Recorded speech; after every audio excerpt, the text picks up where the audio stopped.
talked about this show in the past, but this is the first time I put a theory on YouTube, so allow me to elaborate.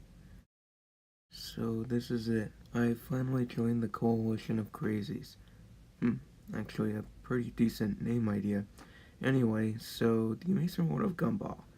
It's fun, it's bright, and it likely takes place in a post-apocalyptic future. Yes, I have reason to believe that Elmore is built in a post-apocalyptic future. So, let's figure out the reasons why.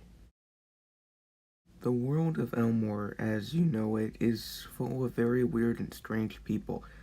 One of the things I like is that it gives off a very 80s vibe. The TVs are block-shaped, the cars are station wagons, the computers look like ZX Spectrum computers, and everyone in the town knows each other, like they did in the 80s, before Dateline premiered. Anyway, so, of course in the show, there are things like cell phones, flat screens, and laptops. Thus, we can assume that the reason those are there, and the reason why everyone looks so weird, is because Elmore was built after a nuclear apocalypse. The town's inhabitants must have been mutated from the radiation. I'm not saying they're all zombies, just mutants. That must be why they can survive such horrifying accidents and injuries, and morph with each other. Wait, so does that mean the students of Richmond High are the last of the humans? Anyway, moving on. Going back to what I said, the inhabitants of Elmore are not zombies, except for the people who work at Chanix. That said, let's take a look at the joy. In it, Richard hugs Gumball and Darwin so hard it fills them with complete joy. This soon turns out to be bad, as the entire school is infected with it. Miss Simeon, who has the cure for the disease, tries to save all of mutanity. There we go.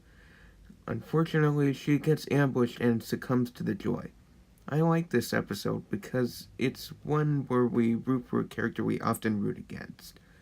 So, if Richard caused all of this, would that mean that Richard carries a virus that can turn people into zombies? More evidence is that the show often depicts the future as a wasteland and inhabited by zombies.